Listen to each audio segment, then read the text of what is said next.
All right, well, we'll go ahead and get started. Hello, everybody. Thank you for being here today. My name is Kaylee Zazula, and I'm the program manager for Travis Audubon. Thank you for being here to learn all about Birdability, an organization that is near and dear to us. I want to thank everyone who joined us for our first Purple Martin Party of the year this past Saturday. It was fantastic to see so many familiar faces and new ones as well. There are a lot of new people out there. The Martins put on quite a show, and it should only get better with the upcoming parties. We plan to have another party this coming Saturday and the preceding one, so join us if you can. We will get started on the presentation soon, and in order to prevent any audio or visual distractions from our speakers, we ask for you to turn off your video and microphone if you haven't done so already. Throughout the presentation, you are welcome to use the chat function, and we encourage you to leave questions for our speakers there. At the end of the presentation, I will be having a question and answer session with Virginia and Freya using the questions you leave in the chat. With that being said, it is time to introduce our speakers, Virginia Rose and Freya McGregor. Virginia Rose, founder of Vertability and board member of Travis Audubon, has been a paraplegic for 48 years. She began birding 18 years ago and realized she needed to help others with access challenges discover the joys of birding. Freya McGregor is the Birdability coordinator and an occupational therapist. Birding since childhood, her dodgy knee often creates an accessibility challenge for her. With a background in blindness and low vision services, she is passionate about enabling all birders and potential future birders to enjoy birding and nature as much as she does. Without further ado, I will turn it over to Virginia and Freya. Thank you, Kaylee. And thank you, Travis Audubon, where it all began for me 18-ish years ago. So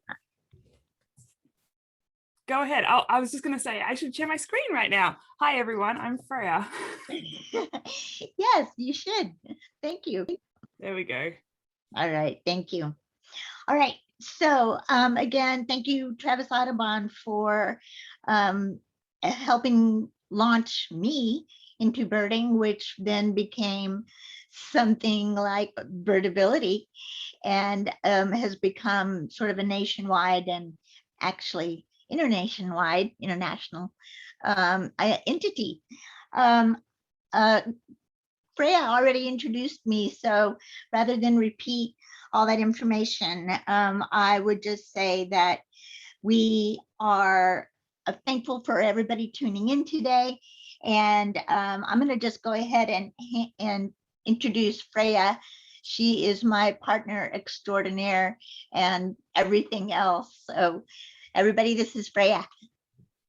Hi, I'm Freya. Thanks, Virginia, and thanks, Kaylee, for the introductions. Just by way of personal introduction, if you don't know what an occupational therapist is, it's a healthcare profession that's all about enabling people to participate in the things that they enjoy, that bring them meaning, that they're having trouble doing because of an injury, illness, or disability. So if you're curious about that, most people don't know what OT is, so there's that spiel. And also, if you're wondering, I'm from Australia originally, but the first place I lived in the US was San Antonio. And in fact, I have also been to a Travis Audubon Travel Martin party, which Virginia doesn't know. I guess we've never mentioned it, but that was a really cool event. I didn't have any further relationship with Travis Audubon 5 years ago when I was in San Antonio until this fortuitous series of events that has resulted in me being the behind the scenes full-time person and joined at the hip with Virginia, even though I'm currently in Alabama. Thank you, Freya. Let's just go on, revisit our mission very quickly. So our vision, of course, is to make sure that birding is for everybody and everybody, regardless of disability or other health concerns. The mission is to be sure that we can share the joys of birding with people who have disabilities, and also to ensure that birding is accessible to everybody. Virginia, do you want to explain a little bit about some of the things that have changed since last summer when you presented to these Yes, folks? thank you. I realized as we were preparing for this presentation how much had happened since I last was able to share these Birdability goings on with Travis Audubon. And so I made just a very quick list. Should I start with the October Birdability week or should I end with that? You can start with last year's one. Yeah, that's what I mean, because I want to try to do it in order in which it happened. So Freya organized all by herself the first ever Birdability week in October, and it was showcased through Audubon's Facebook page, and it was a week long of one event after another, including panels, including presentations, including webinars, including just a number of amazing events. And really that week launched us into a more national spotlight than ever before, and we have Freya to thank for that. Then she created with George Audubon a partnership whereby we began virtual field trips. And I was brand new to the concept of virtual field trip, but Karina Newsom and Freya put their heads together and decided that one of the best ways that we can show people who have disabilities that they can bird on these parks is to put 4 different people on 4 different accessible trails in one Zoom field trip. And we did it monthly for a while, and now it's become a quarterly thing and extremely successful and really fun. So thank you for that brainchild, Freya. I think it's been amazing. Then we also have done several podcasts in London, and we have also been contacted and are participating in festivals. We're doing the first ever accessible walks in Southeast Arizona at their festival in August. We are going to be doing we did the biggest week in birding last May, and then we're doing the Rio Grande Valley in November, and with all kinds of other festivals lining up. So stay tuned. We're excited about that. And then, of course, we have the October Birdability Week coming up this year. So I wanted to let everybody know a little bit more about what some of the most recent goings-ons were. Thanks. And the other thing to mention, if you didn't know, is that since last year, Vertability is now a nonprofit. We're registered in the state of Texas, and Travis Audubon is our fiscal sponsor, which sort of means that they help us with some really key admin and operational things. And we can we operate as if Birdability was a 501c3, but it's through Travis Audubon that we sort of act like that, if that makes sense. So we have a very, very, very strong tie to Travis Audubon, and we're really grateful to the board and Nicole and Judith and Kaylee and everyone who, without their very, very practical support, we couldn't be doing this, because this is now my full-time job. So that's another piece of big news. So that's, yeah, really exciting. So here's a photo that was taken in Southeast Arizona, actually. And I really like it because it shows a bunch of birders. And I'd like you to think about what you can see in this photo. By the way, anything that is presented visually will be described, will be verbalized. So if you have blindness or low vision, or if you otherwise can't be watching the screen right now, you won't miss anything. It'll all be verbalized. I see in this photo a bunch of folks birding. They all happen to have binoculars, although of course you don't need binoculars to enjoy birds. One person is standing, and the rest are all using different kinds of wheelchairs.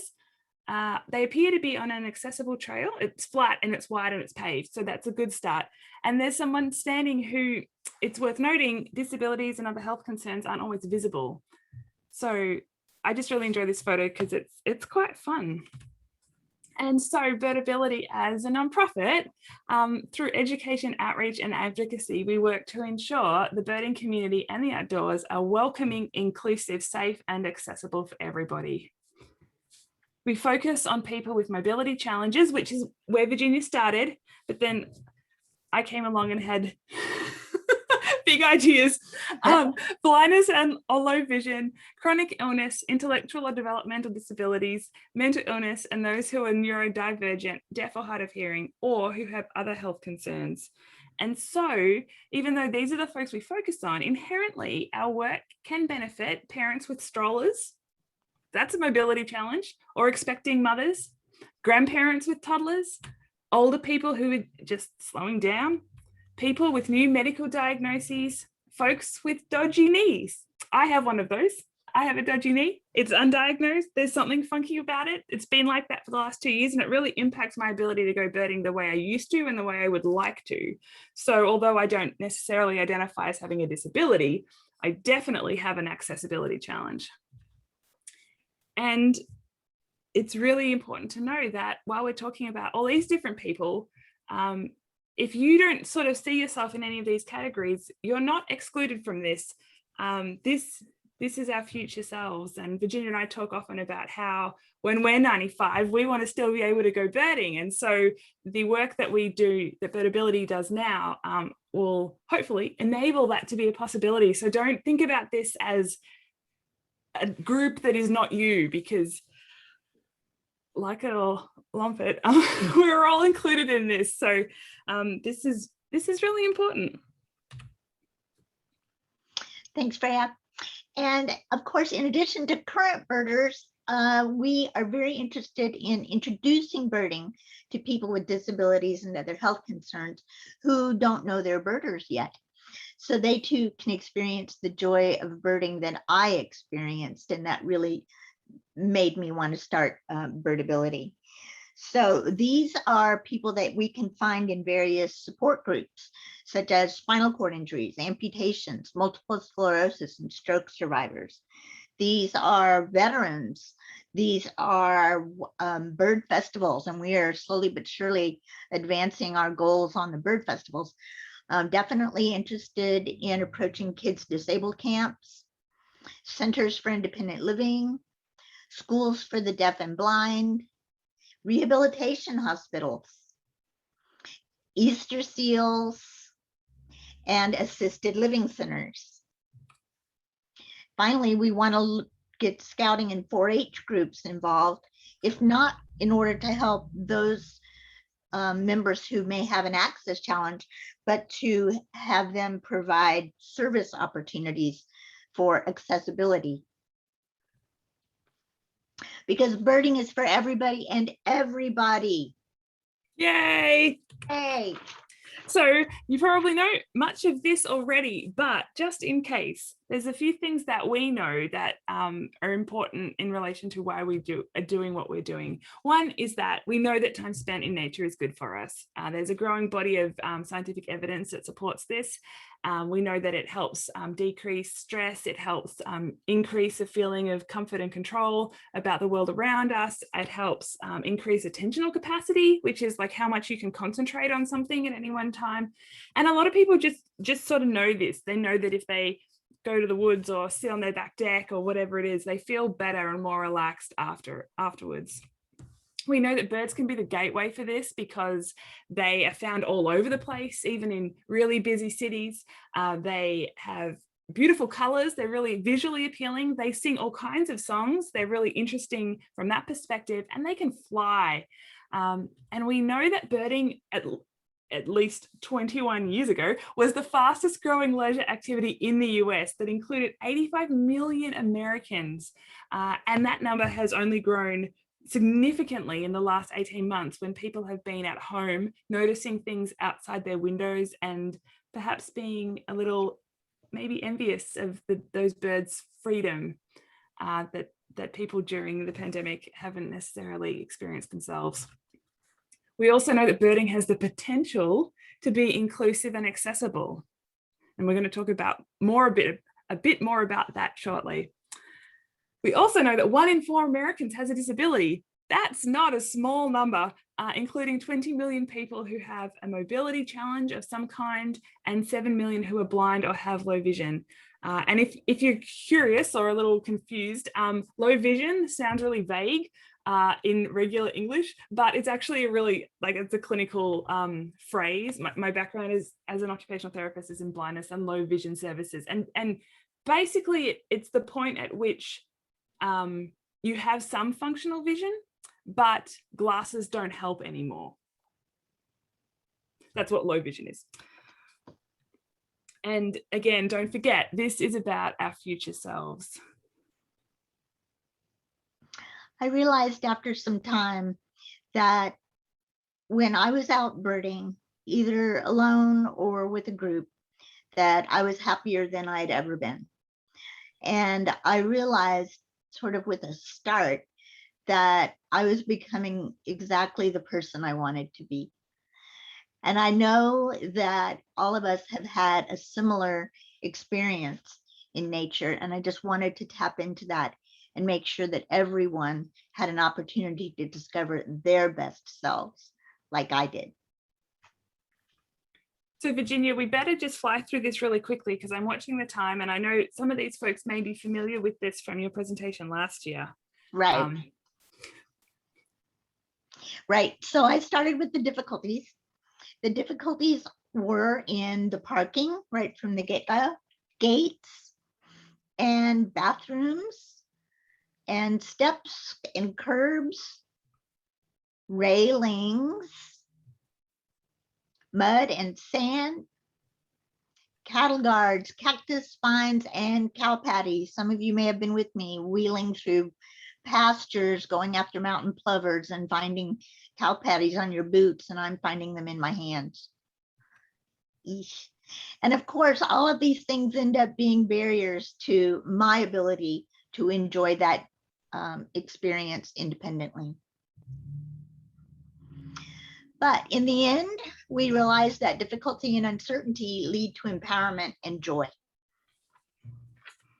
This is my favorite slide of empowerment.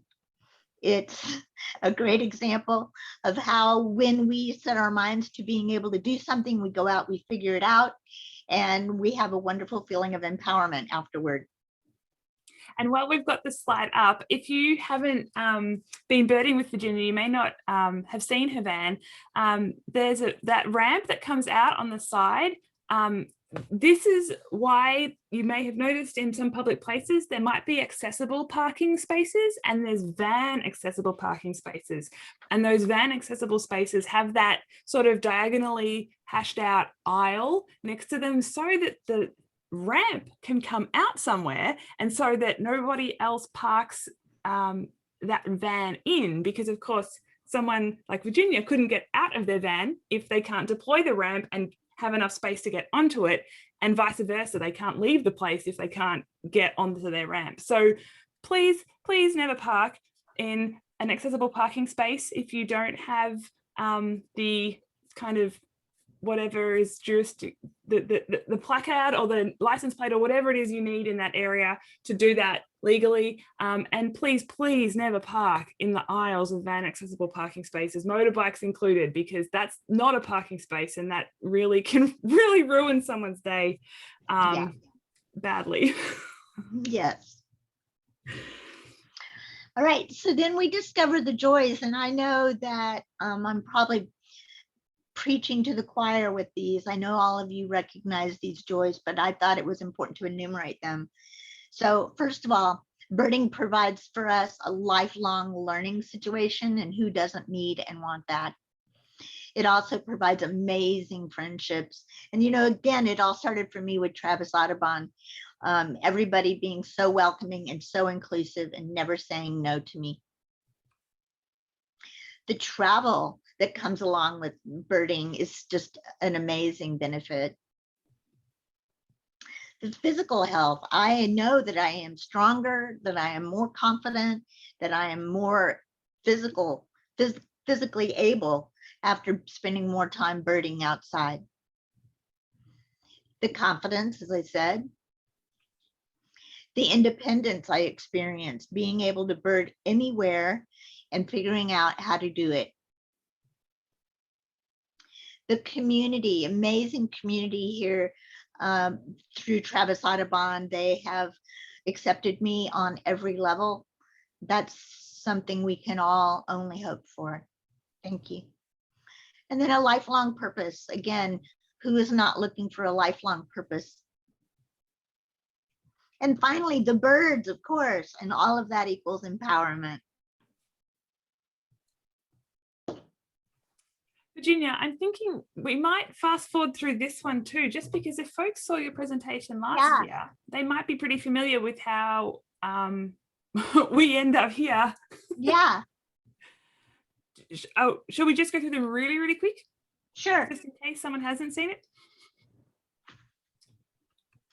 So I just want to make sure that everybody knows this is something anybody and everybody can do. I first joined my local Audubon chapter. I took every class in field trip I could. I was invited to lead beginning bird outings and became a member of the Travis Audubon Board of Directors. I wanted to share the joys of birding with others with mobility challenges. And so I identified local accessible birding locations in town, reached out to local disability groups, introduced them to birding, and invited them to come on monthly accessible outings. And then all the stuff that we mentioned at the start has happened since. Yes. So I said early on to Freya that no one can predict what an individual with an accessibility challenge can or cannot do. And it's important for not only the world to know that about that person, but it's very important for the person with a disability to know that they can't predict either. That's why I always say you won't know until you go. So a complete change of topic here for a minute. And I'm on a personal mission to redefine birding. And I propose that we redefine birding individually and as a birding community as the act of enjoying wild birds. Because, you know, there's bird watching and there's birding, and I grew up in Australia and we were all bird watchers, and birding was this very American word, and there's nothing wrong with that. It's just we were Australian. But in doing this work, I've realized how much more inclusive and welcoming the whole hobby, the whole community could be if we talked about birding in such broad, welcoming terms. Because if we use this definition, it doesn't involve the watching part. And not everyone watches birds. People who are blind or have low vision may not watch birds, but they can still enjoy birds by birding by ear. And a lot of sighted birders bird by ear too, sometimes more than visually. This definition includes birding that involves being seated or being stationary. You don't have to have optics to enjoy wild birds. And for some people, that's a barrier to access.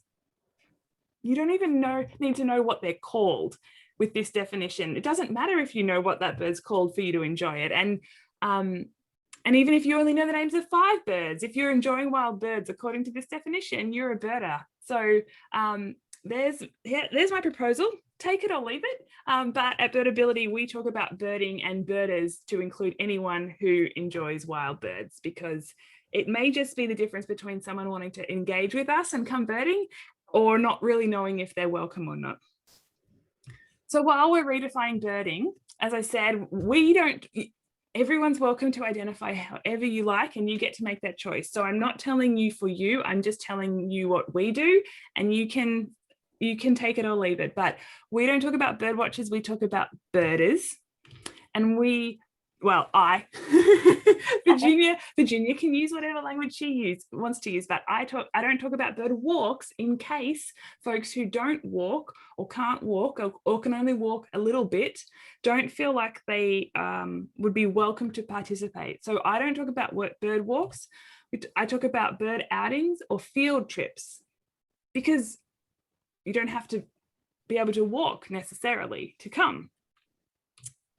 And on this topic, and again, this depends on individuals, and Virginia and I have lots of conversations about this because everyone has their personal preferences, but in a broad sort of way, just in case you don't know, handicapped and impaired are generally seen these days as a bit outdated and not quite the preferred language. And the disability community is reclaiming disability because there's nothing wrong with it unless there's something to be ashamed about, and there shouldn't be anything to be ashamed about. So there's no problem saying someone has a disability or is disabled.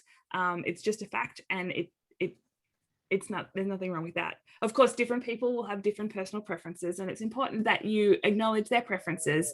Please don't say, oh, well, Freya at Birdability said you can't call yourself impaired, because that would be really not good. But this is just to let you know as a starting point. But definitely don't describe someone as normal in this context. That's kind of icky, and what does normal even mean? I think what you might mean is that they're able-bodied or non-disabled or sighted or hearing or neurotypical. And definitely don't say wheelchair bound, because people who use wheelchairs are not, that's so disempowering and so restrictive. Just you restrict them just by that word. But wheelchairs are mobility and freedom machines. People who are wheelchair users are not bound by their wheelchair. They are just using a wheelchair as a tool to help them get around. So don't say wheelchair bound. And because we're not using impaired anymore, vision impaired is sort of out of date. And so we talk about people who are blind or have low vision. There's more information on our website and the inclusive language use page. And for all the stuff we're going to talk about today, we absolutely do not have time to share with you everything we would like. And so there's more information about all of it on the slide at the bottom of the slide to direct you to the webpage where there's a bunch more information to find out. All right, and so this document, this guiding document called Access Considerations, has undergone a great transformation.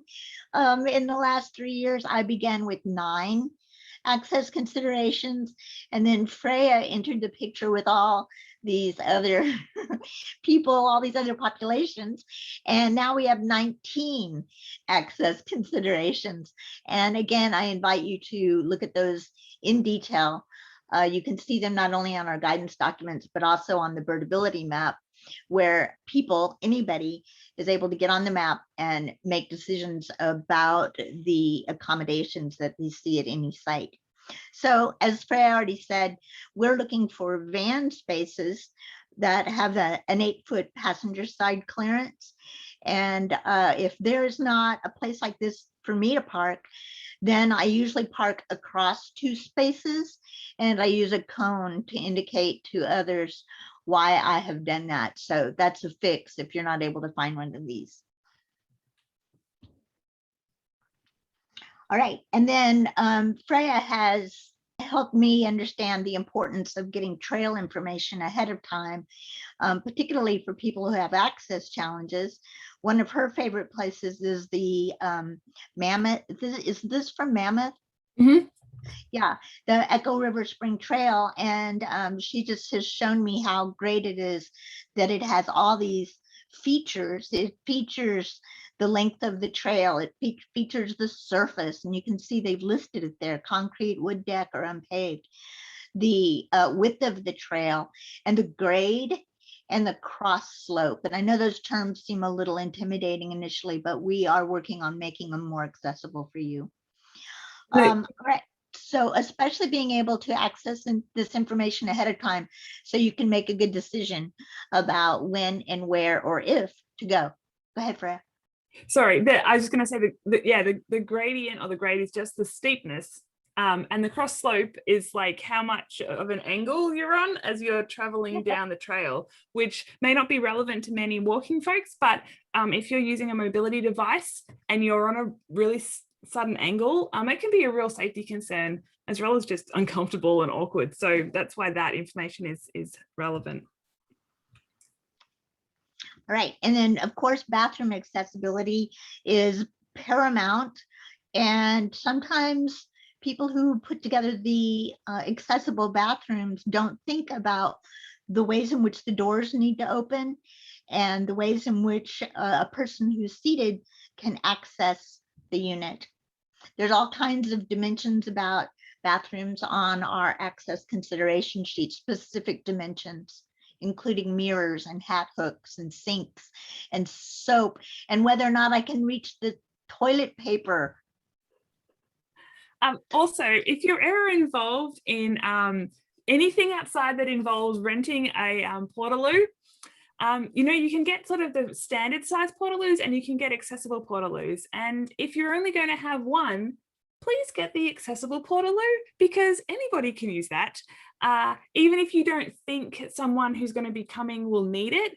I mean, I'd rather use the accessible portaloo because there's a lot more space and it tends to be, it feels a little less kind of gross, and it tends to be a little less hot inside because there's more space, but it means that everybody can use it instead of just getting a standard size one that only some people can access.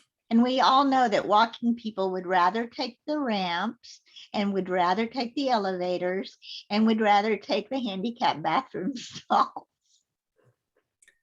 Another thing is interpretive signs, and there's quite a bit that go into interpretive signage, including the contrast between the text and the background colors, and whether it's at a height that someone seated in a wheelchair, for example, can actually read, and if the surface of the trail continues up to the sign. But also this sign has a tactile component. That top right-hand bit, you can feel the tree bark, which means that folks with print disabilities or who are blind or have low vision or who have intellectual or developmental disabilities or who just aren't going to read all that sign right now can some way engage with the information that's being presented. And I certainly like touching things to learn. Another thing with interpretive signs is making them accessible to folks who cannot read printed text. And again, like many things with accessibility, often you sort of think you're just helping one particular population, but there'll be all these other people who'll benefit from it too. So having audio descriptions of the accessible, of the interpretive sign content means that it's not just people who are blind or have low vision who can access that information, but people with print disabilities, people with dementia, people who maybe don't read English, but perhaps could understand it if it's spoken. And there's a few different ways of doing that. You might have like a unit that you can borrow from the visitors center and walk around with and press the buttons.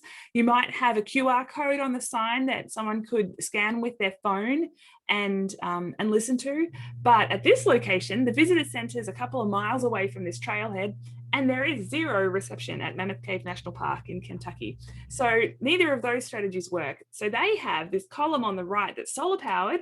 It's always open. And you just press a button and it plays you what's on the sign. And again, someone who maybe is an unexpected recipient of this accommodation was me. When I listened to this sign, I learned how to say those plant names in Latin. So how fun is that? All right, so those of you who have birded with me already understand the concept of steps and other obstacles. For instance, we know that roots and rocks and mud and sand and gravel are not barriers for everybody, but they certainly are for someone who uses a wheelchair. And it's important for us to realize that not everybody is going to find these as barriers, and we need to let them know too what's there and what isn't there. And then bird blinds. I have certainly seen my share of impossible bird blinds. But the things to think about when you're looking at a bird blind is the floor of the bird blind. Is it dirt? Is it mulch? Is it gravel? Is it impossible? Of course, we're looking at the windows too, and whether or not there is a view that is accessible for a seated person. And whether or not the bird blind is accessible through a door, an entry door, and whether or not there are benches that are movable inside the blind so that a seated person can move around in there. And also don't forget that these low windows are serving kids too. Maintenance. It's impossible for a person in a wheelchair to get up a ramp that's full of ice and snow. It's also impossible if a rosemary bush has grown over the path completely. It's also impossible if there are obstacles strewn along the ramp, like bikes or scooters that have been abandoned, or those new, what are they? What are the, Freya, what are the devices that people are riding all over town now and they're leaving Oh, like them? segways? Yes, like segways, although I've never seen a birder on a segway, so maybe that's coming. And another maintenance consideration, it's not just about the surface of the trail and if that's clear and open, but also the space above the surface of the trail, because humans are tall.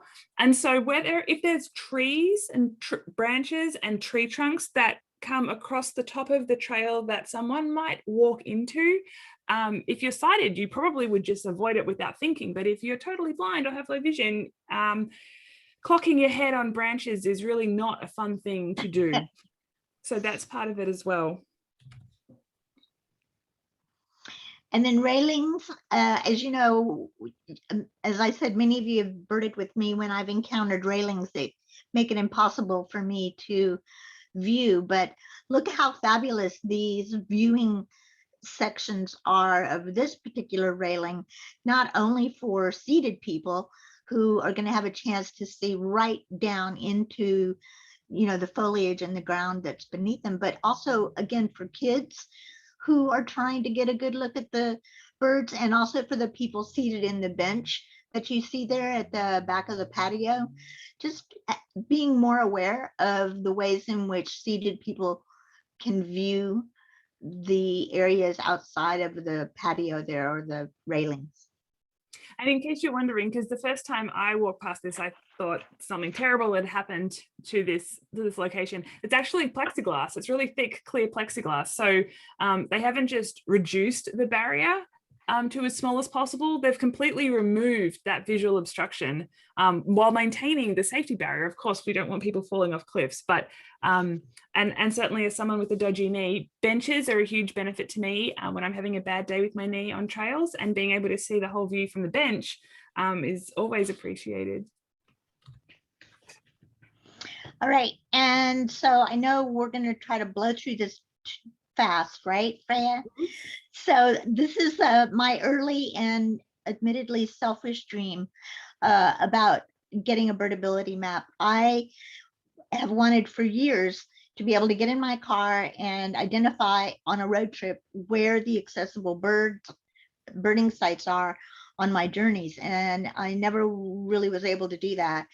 And so once I identified that dream, once I said that out loud, some GIS story mappers approached me and said that they could do it, and they did. Within 6 months, we had the Birdability map, and we had, you know, well over 200 and then 300 sites after the first year. Now we have over 700 sites, and one in Costa Rica and one in London and in other places outside. So you'll notice that on the Birdability map, the yellow diamond indicates an accessible site.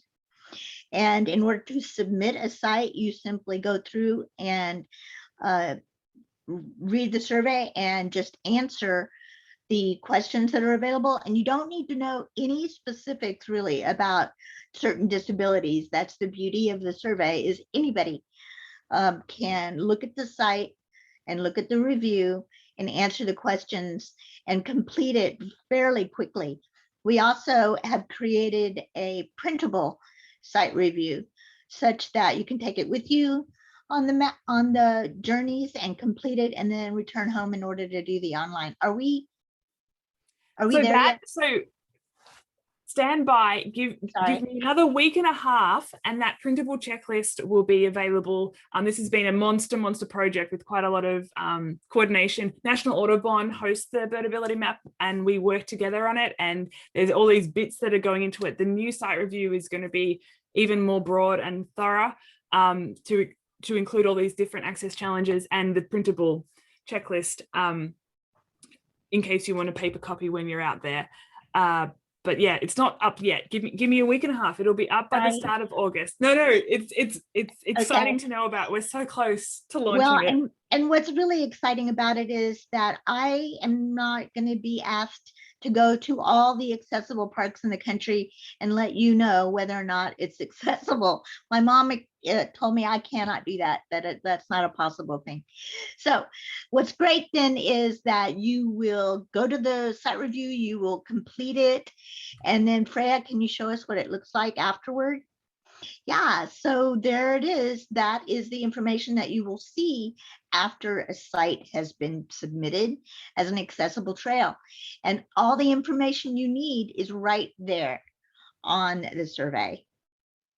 The other neat thing about these site reviews is that you can link directly to them, to an individual site review. So for example, we're going to get to that. If you are holding an accessible outing, rather than having to include all that information in the event description, which you usually want to keep relatively concise, you can just link directly to the Birdability map and people can find out all that detail that they need there, and hopefully find some more accessible birding locations nearby that they can go explore as well. So that's really cool. Freya, there was a question just now that said, should they complete the site review only if they think it's accessible?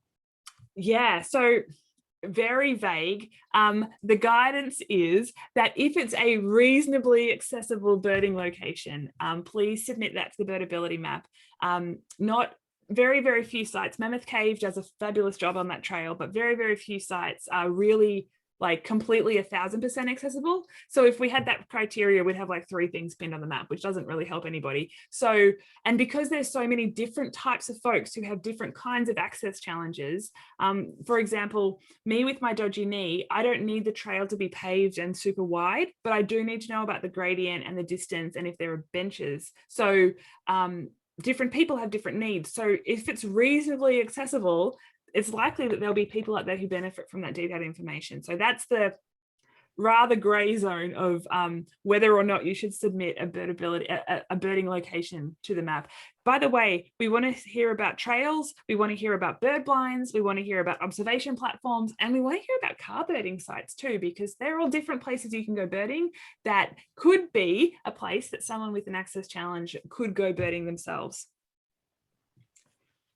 So another change of direction, and it's not enough to just think you're being inclusive. You have to be intentionally inclusive, and that sometimes takes more effort and more time, and sometimes it takes more money, but that's the intentionalness of it, and that's really important. And I'm going to rush through these so that we have time for questions. We've got a couple more slides to get through though. So one way of being intentionally inclusive is to include really detailed information in bird outing event descriptions. We've got a new guidance document up from a week ago on our website that explains what we would love to see for every bird outing, not just the accessible ones, but very much certainly for the accessible ones. Of course, you need to include the day, the date, the time, the meeting place. Sure, you need to include that it is an accessible, inclusive outing. Explicitly state that so people know that they can be included, and state if beginners are welcome or if small children are welcome, so people know that they feel like they're being included. The detailed information about the physical accessibility of the birding location or locations that you might be visiting, link directly to the Vertability map, for sure the easiest way to do that. And there's some key details to include in the description as well, like the gradient and the distance, and the bathroom accessibility, if there's a bathroom and if there's an accessible stall. They're 2 different things. There's more on our website about this.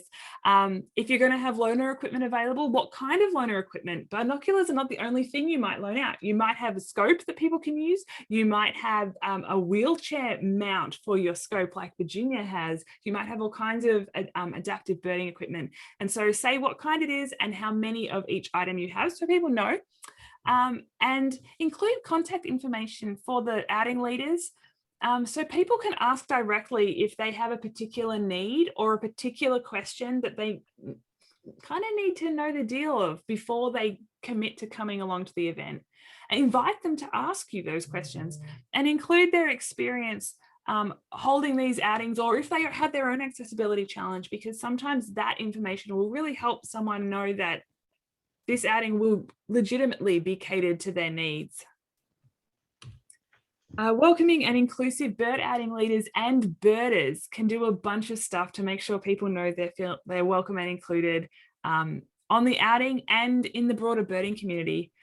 Smile, say hello, because people who are blind or have low vision might not see you smile. So do that. That always helps. Include a welcome statement at the beginning of all outings. Share your pronouns. I just realized I didn't share my pronouns when I introduced myself, and I apologize about that. My pronouns are she, her, hers. It's really easy to say. And by doing that, you open up the space if someone has pronouns that other people might not know about, that don't necessarily match their appearance. For example, they might use they, them pronouns. And you can also address briefly the behavioral expectations on this outing by saying something like, I'm really excited that you all are here. We're all learning. No one knows everything about birds. Some people might know a little more than others, but there's no such thing as a silly question. And if you have any questions, please let me know, or ask anyone near you. They'll be happy to help. Hint, hint, everybody else. Don't single someone out because of a difference unless it is relevant. And if you have to do it one-on-one. Don't do it in front of the whole group. Don't make a whole circus about the fact that someone showed up who's using a wheelchair. Wow, how exciting, because that person now is probably just feeling a little awkward. And it might be relevant only if, for example, there's some steps coming up, and you might want to be able to, if you can get them at the back of the group while everyone else is looking at a bird, and say, hey, look, I know there's a few steps coming up. Let me know what you'd like to do. If you'd like some help with them, we can game plan it when we get there, whatever thing. If it's not relevant, just don't mention it. Be cool. Offer help, but be prepared to graciously accept no. Many people with access challenges don't need your help or they don't want your help, but sometimes they do. If you offer it and they say no, just be cool and just be like, oh yeah, cool, no worries. Well, let me know if you do. I'm happy to help if that's useful. Don't get all hoiked up about it, like you're all like sorely offended that they didn't accept your help because they had an obligation to. Don't do that. And if they say yes, don't assume you know what help they need, because they're the experts on themselves and they probably are used to explaining what help they need to other people. And ask them next, what do you need me to do? And they will for sure be able to guide you in that help that you offered. And believe someone if they ID a bird. Trust but verify. It's really discouraging. It's a really good way to never show up again. If you go on a bird outing and you say, oh, look, there's an American redstart over there. And someone says, really? An American redstart? It doesn't feel good. I know a lot of folks experience this. I certainly do, as someone with a different accent. And just because I have a different accent doesn't mean I know nothing about birds. So a really easy change of attitude is to trust but verify, which looks like, oh, an American redstart, how cool, let's see. And then if it's not, you can politely and encouragingly explain why it's not. And you don't have to assume someone's wrong, because it feels garbage. Don't force someone to opt out. Go out of your way to allow them to opt in. How do you do that? Well, from a group or an organizational perspective, there's lots of different ways you can invite people to opt in. You can create an inclusivity and diversity statement and use that to hold your employees, volunteers, and organization accountable for the actions you will take to ensure you're being inclusive. You can hold accessible bird outings as part of your regular programming and include that information about the accessibility in the write-up. You can include image descriptions for social media posts. They are just brief sentence or two describing the photo or the graphic, because people who are blind or have low vision and a whole lot of others use screen reader software, which reads aloud the text on a screen, but you can't read a photo. So you have, the person posting the social media or posting, designing the website, when adding photos to a website, it's called alt text, alternative text on a website, just writes out what the photo is or what the words say in the graphic, so that someone can know and not be forced to opt out of that information. Include closed captions for all webinars and meetings, even if no one has asked for them. It's not just folks who are deaf or hard of hearing who'll benefit. There'll be a whole lot of different people who'll find that really helpful, including folks who maybe aren't super confident deciphering an Australian accent. And tell people that it's going to be happening at your meeting, that there will be closed captions available. And remove financial barriers to access whenever possible. It's not always possible, but sometimes you can have a pay what you will model or a suggested donation, or you can find scholarships or grants to cover the cost for attendees to come.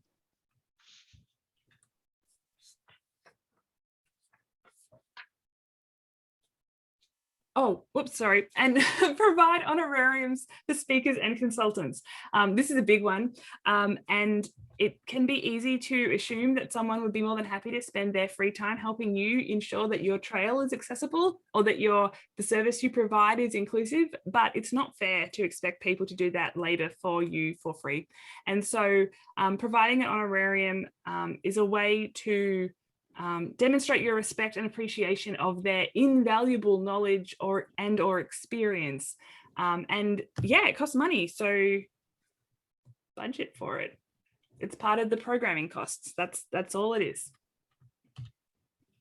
Thank you. We have also specifically listed resources for birders with disabilities. We want to be a clearinghouse or a forum or a place where people who have disability concerns can share their concerns with others and with us, so that we are better able to reach that audience. We also have a Birdability Birders page, and this is a great page on which people with disabilities can share their concerns with others who have had similar circumstances. There is, of course, the Birdability map, the adaptive birding equipment webpage. We have the Birdability blog, and I love this, where we are inviting people who have various disabilities to write in and tell us about their experiences with accessibility challenges, so that everybody can learn more about how to access these folks. And then, of course, we have the virtual programs that I referred to earlier.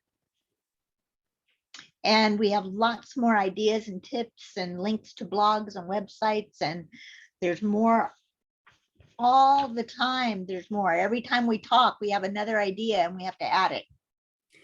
And because it is 5 minutes to 1 and we are so close to being finished, I just want to make sure that you all know that Vertability Week 2021 will be happening in October this year.